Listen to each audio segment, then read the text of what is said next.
Баршаңызға сәлем. Мамандар ас содасының көмегімен 3 күнде 10 келі салмақ тастауға көмектесетін диетаны ойлап тапты. Соңғы уақытта диетаның түрі өте көп. Таңдау да жетерлік. Алайда жылдар бойы жиналған денедегі артық майды бір сілкіп тастап жоя салу мүмкін емес.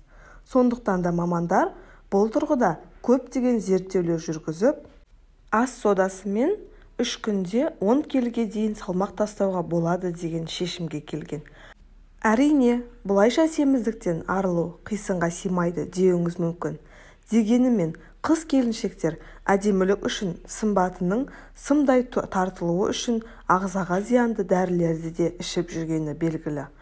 Ал ас содасы химиялық қоспаға бай, адам денсаулығына кері әсерін тигізетін дәрілерге қарағанда әлде қайда пайдалы деуге болады. Оның үстіне ас содасымен тез салмақ тастауға болатыны шындық.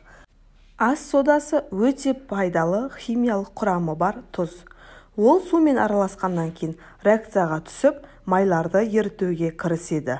Алайда ас содасын белгілі мөлшерде асырып пайдалану адам өміріне өте қауіпті. Сондықтан да мөлшермен ғана пайдаланған дұрыс. Ас содасын асыра салсаңыз, мынандай жағдайларға тап болуыңыз мүмкін. Жүрек айну, лоқсу, бас айналу, бас ауыру, мазасыздану. Ал ең қауіптісі іш ауруы.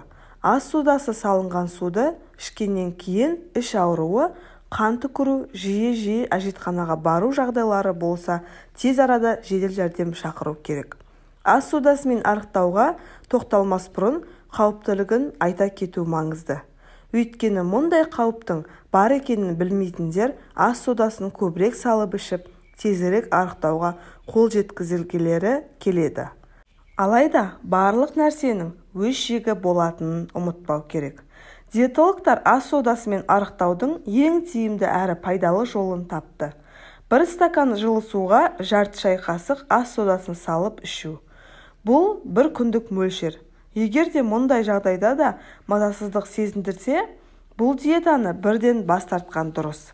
Ал асқазанның ойық жарасы, асқазан ауруы барларға мамандар ас содасын ішуге мүлдем болмайтынын айтады. 1 стакан жылы суға жарты шай қасық ас содасын араластырып, аш қарынға тамақтанудан 30 минут алдын ішеді.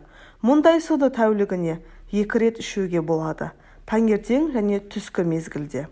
Кешкі уақытта ішу ұсынылмайды, себебі асқазан ішек жүйесінің жұмысын бұзылып, ауруға шалдықтыруы ғажап емес. Ас содасын қабылдауды бастаған күннен бастап, дұрыс тамақтануды да қолға алған дұрыс. Сонда көбірек салмақ тастап, сымбатты бола түсесіз. Ас содасымен өте тез арықтауға көмектесетін мынандай 3 диета бар. Алғашқы диета денсаулыққа зиянды болуы мүмкін.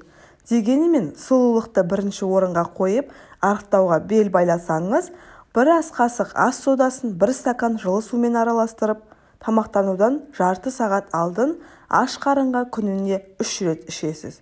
1 стакан суды 3-ке бөліп алып, 3 рет қабылдауға немесе таңертеңгі уақытта бірден аш қарынға іше салуға да болады. Бұл диета сізге күніне 1 келі арықтауға көмектеседі. Екінші диета. Алдыңғы емдәмнен де зиянды болуы мүмкін. Аталмыш сусынмен 3 күнде 3 келі, ал 2 аптада 10 килограмм салмақ жоғалта аласыз. Мұнда сіз 1 стакан жылы суға 2 ас қасық ас содасын азырақ қара шаймен бірнеше тамшы лимон шырынын қосасыз. Жақсылап араластырып 2 күн тұндырып қоясыз.